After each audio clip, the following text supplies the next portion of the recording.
And the reason I picked Squarespace and WordPress for this class is because the data shows that like 50 to 60% of websites in the world are built on one of those two platforms. WordPress makes up about 30 to 40% of all websites in the world, according to some data sources that we have.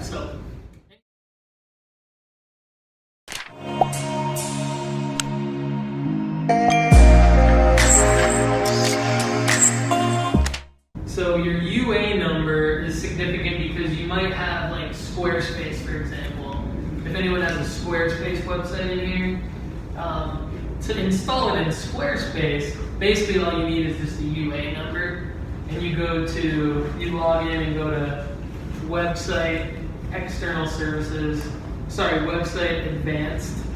external services, and then you put in your UA number, and then you're all like, right from that point in time, data is tracking in your Google Analytics account on your website. So 24 hours later, you'll start getting stats.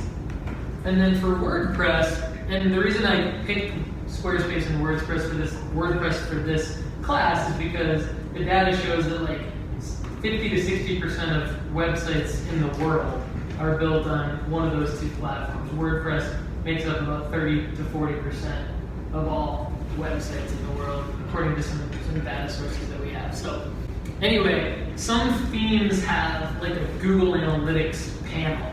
One theme that we use a lot has a panel for it, and so this is this screenshot here. And if your WordPress theme doesn't have a panel for it, then there's several plugins, but one called GA Google Analytics is constantly updated and tested with the latest version of WordPress, and it just needs the UA number, just like Squarespace. So what is that?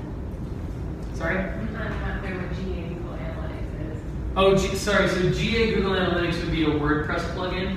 So for like, if it's the Disruption Lab website, or if it's just a different web property that you set up and you want to install Google Analytics, you can go into your WordPress site and in the black like vertical menu bar on the left, once you're logged in as the admin. Okay.